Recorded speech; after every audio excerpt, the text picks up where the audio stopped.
Hello दोस्तों। आज के वीडियो में हम स्टडी करने जा रहे हैं पावर शेल के बारे में। ओके, सबसे पहले हम ये जानेंगे कि पावर शेल है क्या और फाइनली हम कैसे पावर शेल को लॉन्च कर सकते हैं और इसमें हम कमांड कैसे रन करेंगे। इन सारी चीज़ों के बारे में हम इस वीडियो में स्टडी करने वाले हैं। तो दोस्तों, आगे बढ़ने से पहले रिक्वेस्ट है कि अगर आपने चैनल को सब्सक्राइब नहीं किया तो प्लीज़ सब्सक्राइब कर लें और वीडियो को लाइक और शेयर ज़रूर करें। ओके, तो चलिए स्टार्ट करते हैं कि आखिर ये पावर शेल है क्या। ओके, तो पिछले वीडियो में हमने क्लाउड शेल में बैश के बारे में स्टडी किया था, जिसमें कि हम लोगों ने VI एडिटर में स्क्रिप्ट्स रन कराए थे। तो ठीक उसी तरह से पावर शेल थोड़ा सा कुछ जैसे कि आप देख रहे हैं पावर, मतलब इसमें कुछ एडिशनल पावर है, ऐसा लग रहा है नाम से ही। ओके, तो देखिए इसमें होता क्या है कि पावर शेल में ऐसे तो वही काम करना है, ठीक है, बट इसमें थोड़ा सा फीचर्स ज़्यादा है। तो हम कह सकते हैं कि इसमें दो पार्ट होता है, एक तो आपका command line shell and scripting language. Okay, तो कमांड लाइन पे कोई भी कमांड आपने टाइप किया वो एग्जीक्यूट हो गया, और दूसरा आपका स्क्रिप्टिंग लैंग्वेज है, आप स्क्रिप्ट लिखिए और रन कराइए। ओके, तो एक तरह से देखा जाए कि इसमें जो है पावर शेल के बारे में कहा जाए तो ऐसे तो ये विंडोज़ पे बाय डिफ़ॉल्ट मिल जाता है हमें। जस्ट लाइक अगर विंडोज़ में आप यहाँ पे जस्ट लाइक आप विंडोज़ टाइप करेंगे तो विंडोज़ पावर शेल आपको ऑलरेडी इंस्टॉल्ड मिल जाएगा, ठीक। लेकिन ये क्या है, ये आपका क्रॉस प्लेटफॉर्म टूल भी है, ठीक है। तो इसके लिए वही है कि आपको मैक या जो भी दूसरे लिनक्स है उस पर आपको इसको इंस्टॉल करना पड़ेगा, जो उसका स्पेसिफिक वर्जन है।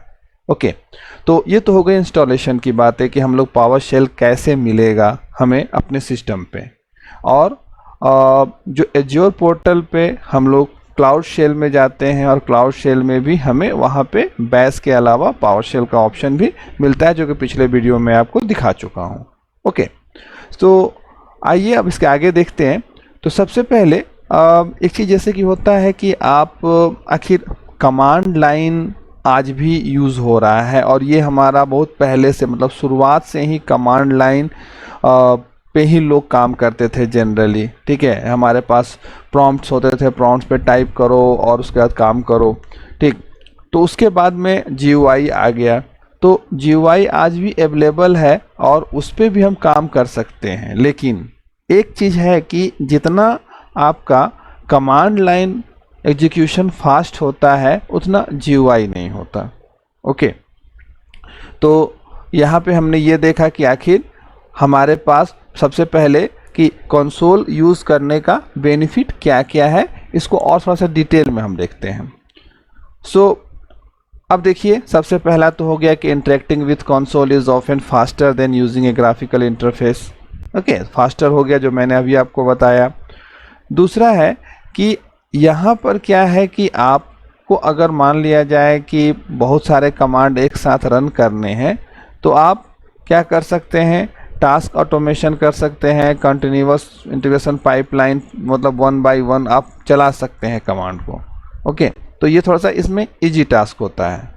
फिर नेक्स्ट इसका बेनिफिट क्या है कि जस्ट लाइक कि क्लाउड रिसोर्सेज जो भी हैं, जो दूसरे रिसोर्सेज है, ऐसा नहीं है कमांड लाइन आप यूज़ कर रहे हैं तो उससे इंटरेक्ट नहीं कर सकते, आप उससे इंटरेक्ट कर सकते हैं।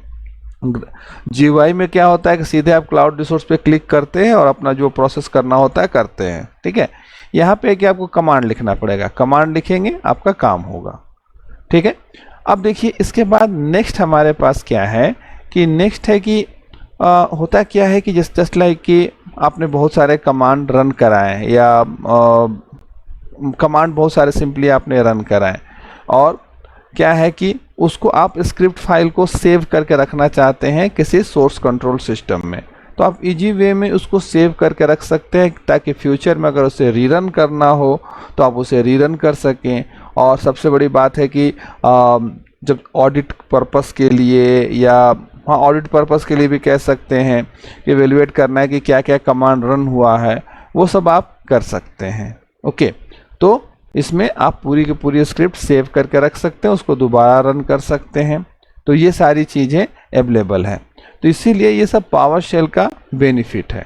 ओके, इसके बाद इसके कुछ फीचर्स पे आप देखेंगे तो फीचर्स क्या है, तो सबसे पहले बिल्ड इन हेल्प सिस्टम, इसमें हेल्प सिस्टम अवेलेबल है। आप किसी भी कमांड के बारे में हेल्प लेना चाहते हैं, आप वहाँ पे कमांड के साथ हेल्प लिख करके हेल्प ले सकते हैं, और उसमें आपको जितने भी पैरामीटर्स हैं वो सारे आ जाते हैं। आपको अपने यूज़ के पैरामीटर्स वहाँ डाल करके आप अपने रिसोर्सेज क्रिएट भी कर सकते हैं, उसको मैनेज भी कर सकते हैं। ओके, नेक्स्ट आपका है पाइपलाइन। तो पाइपलाइन में क्या है कि अब यहाँ पे आपको बहुत सारे कमांड सिक्वेंसली रन करने हैं, तो सिक्वेंसली रन करने हैं, और या आप कहें तो एक कमांड के आउटपुट को दूसरे कमांड का इनपुट बनाना है।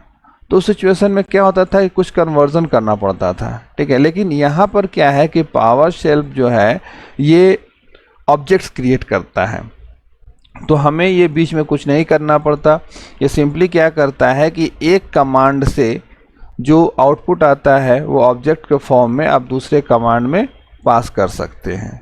ओके, तो ये आपका पावर शेल का फीचर है। तो ये पाइपलाइनिंग इस तरह से होती है थ्रू ऑब्जेक्ट। इसके बाद एलियासेस, तो ये तो सिंपल है कि कोई भी कमांड है तो उसका क्या होता है कि एलियास होता है। जस्ट लाइक कि क्लियर के लिए हमने बैश में क्लियर यूज़ किया था, यहाँ पे CLS है, CLS के थ्रू कर सकते हैं। LS कमांड आपने यूज़ किया था लिस्ट द फाइल के लिए, तो इसको भी यहाँ यूज़ कर सकते हैं। तो ये क्या है कि आप अलग अलग दूसरे फ्रेमवर्क में अगर आपने कुछ सेल स्क्रिप्टिंग की है तो ऐसा नहीं है कि वो कमांड यहाँ पे ऑब्सोलेट हो जाएंगे, नहीं, उन कमांड्स को भी आप यहाँ यूज़ कर सकते हैं। तो ये इसका मेजर बेनिफिट है। ओके, तो ये सारे इसके फीचर्स हैं। नेक्स्ट हम ये देखने जा रहे हैं कि आखिर इसमें जो हमारा ट्रेडिशनल कमांड लाइन है, ठीक, उससे इसमें डिफरेंस क्या है। तो सबसे पहला तो हमने देखा कि ये ऑब्जेक्ट्स के फॉर्म में ऑपरेट करता है, मतलब एक जो कमांड रन हुआ उससे जो आउटपुट निकला वो उसने ऑब्जेक्ट क्रिएट किया और दूसरे कमांड के लिए वो इनपुट बनेगा। ओके, तो ये ऑब्जेक्ट्स क्रिएट करता है। फिर इसमें एक कमांडलेट्स होता है जिसको CMD-LETS कहते हैं, लेकिन इसका प्रोनाउंसिएशन जो होता है कमांडलेट्स होता है। तो ये क्या होता है कि ये मल्टीपल कमांड्स होते हैं। ओके, और आप इनको इवन आप .NET कोर में आप अपने कमांडलेट्स बना भी सकते हैं, और ये क्या होता है एक तरह से ओपन सोर्स है, आप इसको बना भी सकते हैं, बना के आप रन कर सकते हैं। तो मेनली हो गया कि हमें जब मल्टीपल कमांड स्क्रिप्ट्स रन करने होते हैं तो हम इसका यूज़ कर सकते हैं। ओके, फिर इसके बाद it has many types of commands. तो इसमें जैसे कि बताया कि बहुत तरह के कमांड है आपके पास कमांडलेट्स है, फंक्शन है, स्क्रिप्ट है, एलियासेस है। आप इन सबको इजी वे में इसमें रन कर सकते हैं। ओके, तो ये तो इसके कुछ फीचर्स हो गए। इंस्टॉलेशन की बात हमने पहले कही थी कि इंस्टॉलेशन में विंडोज़ में बाय डिफ़ॉल्ट मिलता है और दूसरे ऑपरेटिंग सिस्टम्स में आपको इंस्टॉल करना पड़ेगा। और अगर आप विजुअल स्टूडियो कोड में काम कर रहे हैं तो वहाँ पे पावर शेल का एक्सटेंशन होता है, उसे आप यूज़ कर सकते हैं अपने पर्पस के लिए। ओके, तो ये तो हो गया इंस्टॉलेशन की बातें। अब हम जरा देखें कि हम कैसे कमांड रन कर सकते हैं। तो सेम कमांड आप हर एक कोई भी इसका जो भी जहाँ भी आपने ओपन कर रखा है पावर शेल वहाँ कर सकते हैं। इसमें सिंपल एक कमांड है PS वर्जन टेबल, उसको यूज़ करते हैं। ओके, इसके लिए हम यहाँ से विंडोज़ पावर शेल को ओपन कर लेते हैं और यहाँ पे क्या करना है, डॉलर के साथ में है PS वर्जन टेबल। ओके, ये देखिए पूरा का पूरा आपका कौन सा वर्जन इंस्टॉल है ये सब कुछ डिटेल दे दिया।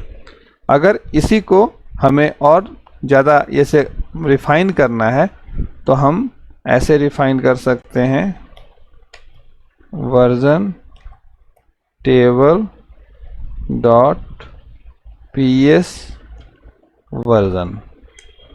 ठीक है, तो ये आपका इसको और ज़्यादा मतलब कि एक मतलब कह सकते हैं कि प्रॉपर्टी लेवल पे हम ये देख सकते हैं। ओके, तो ये हमारा आपका पावर शेल का एक तरह से कमांड लाइन हो गया, जहाँ पर कि हम पावर शेल के कमांड्स को रन कर सकते हैं। ओके, तो ये हमने देखा कि हम कैसे कमांड रन करेंगे, और इसके आगे के वीडियोस में हम और ज़्यादा पावर शेल के कमांड्स को डिटेल में स्टडी करेंगे। इस वीडियो के लिए इतना ही दोस्तों, थैंक यू।